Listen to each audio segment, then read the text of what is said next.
अस्सलाम वालेकुम स्टूडेंट्स। आज हम डिस्कस करेंगे एक्सरसाइज 1.2। पिछला हमारा एक्सरसाइज 1.1 कंप्लीट हो चुका है। क्वेश्चन नंबर 1 और क्वेश्चन नंबर 2 को आज हम डिस्कस करेंगे फ्रॉम द एक्सरसाइज 1.2। बुक की तरफ जाते हैं।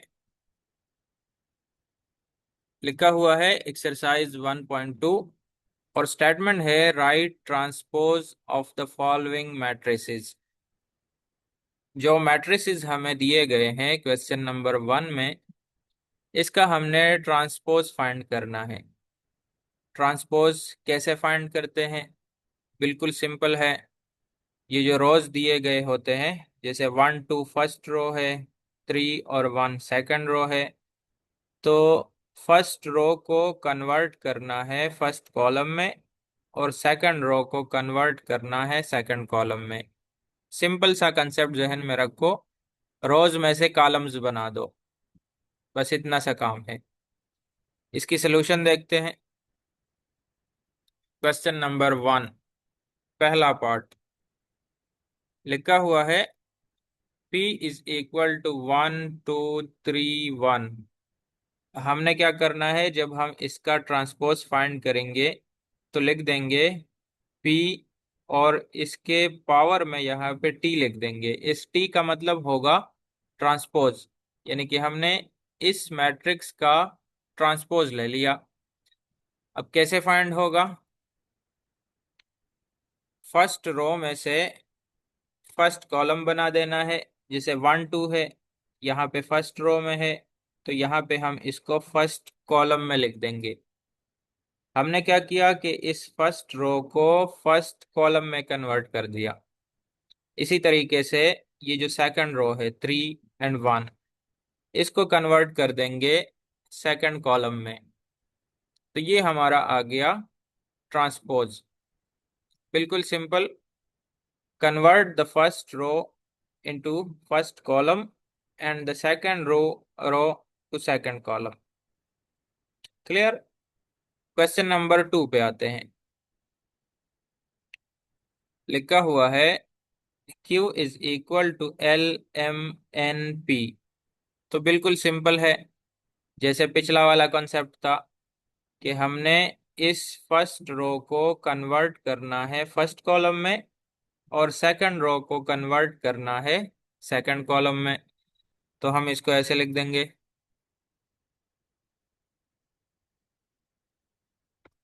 चेक करो, LM फर्स्ट रो है, तो इसमें से बना देंगे फर्स्ट कॉलम। फर्स्ट रो को हमने कन्वर्ट किया फर्स्ट कॉलम में। इसी तरीके से जो NP है सेकंड रो, इससे बना देंगे सेकंड कॉलम। तो ये हमारे पास आ गया Q ट्रांसपोज। दूसरा क्वेश्चन, क्वेश्चन नंबर 3, तीसरा पार्ट। ये बिल्कुल सिंपल है। इसमें चूंकि आपके पास एक ही सिंगल एलिमेंट है 6, जो कि रो भी है कॉलम भी है। आप इसका ऑर्डर जब लिखोगे तो कैसे लिखोगे? 1 क्रॉस 1, ठीक है, या आप लिखोगे 1 बाई 1। और इसको जब हम ऑर्डर लिखते हैं तो इसको यहाँ पे इसके सबस्क्रिप्ट में लिखते हैं, ठीक है। तो इसमें सिंगल रो है और सिंगल कॉलम है, तो आर का ट्रांसपोज सेम टू सेम यही एलिमेंट आएगा, चेंज नहीं होगा, क्योंकि ये बिल्कुल सिंगल एलिमेंट है। क्लियर? अब आते हैं मैट्रिक्स एस की तरफ। इसमें देखो -5 और 1 फर्स्ट रो है, तो इस फर्स्ट रो को अगर हम कन्वर्ट करें फर्स्ट कॉलम में तो ये बन जाएगा -5 और 1। आप चेक करो, फर्स्ट रो में से फर्स्ट कॉलम बन गया। सेकंड रो -2 और 1, इसको कन्वर्ट करो सेकंड कॉलम में, तो सेकंड रो में से हमने सेकंड कॉलम बना दिया।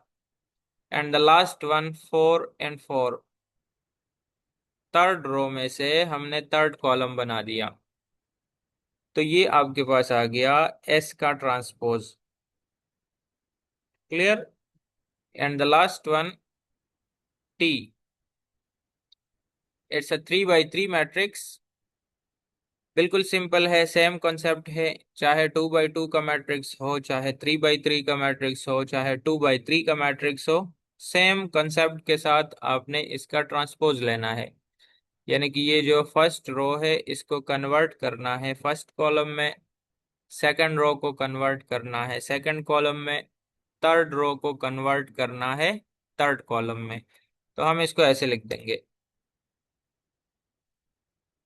देखो फर्स्ट रो है 6 7 8, तो इससे हम बना देते हैं फर्स्ट कॉलम।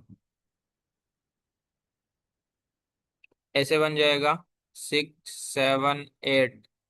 आप चेक करो, फर्स्ट रो में से हमने फर्स्ट कॉलम बना दिया।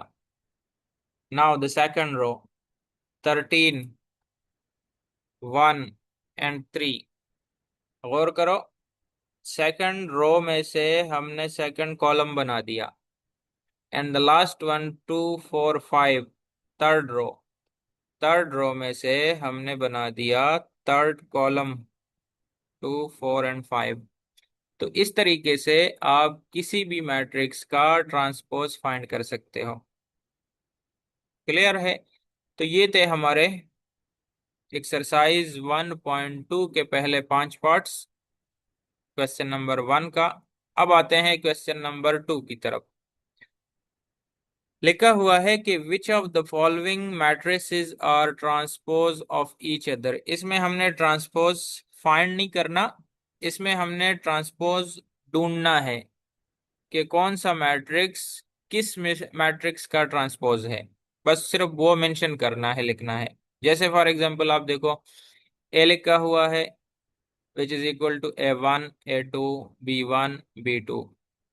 और अगर आप मैट्रिक्स बी को देखो तो लिखा हुआ है A1 B1 A2 B2। Check करो, ये जो फर्स्ट रो है ना, इस फर्स्ट रो को कन्वर्ट किया गया है फर्स्ट कॉलम में मैट्रिक्स बी के अंदर, और ये जो सेकंड रो है B1 B2, इसको कन्वर्ट किया गया है सेकंड कॉलम में।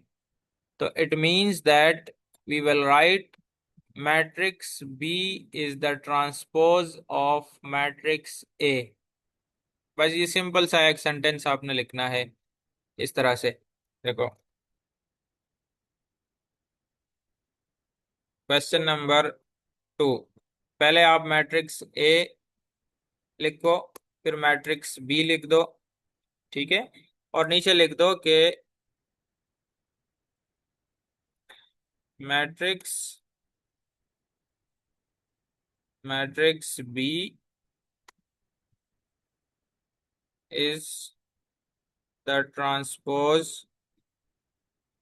Of matrix A. ठीक है, बस इतना सा सेंटेंस आपने लिखना है, क्योंकि हमें पता चल गया कि ये जो फर्स्ट रो है इसमें से फर्स्ट कॉलम बन गया और सेकंड रो में से सेकंड कॉलम बन गया। तो we can write that matrix B is the transpose of matrix A. Clear? इसी तरीके से आप देखो, जो सी दिया गया है, सी बराबर है -3 1 और -1 के। तो ये फर्स्ट रो को आप चेक करो, इसको कन्वर्ट किया गया है फर्स्ट कॉलम के अंदर। और जो सेकंड रो है 4 2 7, इसमें से बना है सेकंड कॉलम। तो इसका मतलब ये हुआ कि मैट्रिक्स डी जो है वो मैट्रिक्स सी का ट्रांसपोज है। तो हम इसको ऐसे लिख देंगे, इसको लिख देंगे कि matrix D is the transpose of matrix C. बस इतना सा सेंटेंस आपने लिखना है। क्लियर? तो ये थे हमारे 2 क्वेश्चन एक्सरसाइज नंबर 1.2 के, जो कि कंप्लीट हो गए। अब आगे लेक्चर में हम डिस्कस करेंगे क्वेश्चन नंबर 3 और क्वेश्चन नंबर 4 को। ठीक है, तो मिलते हैं इंशाल्लाह नेक्स्ट वीडियो के साथ।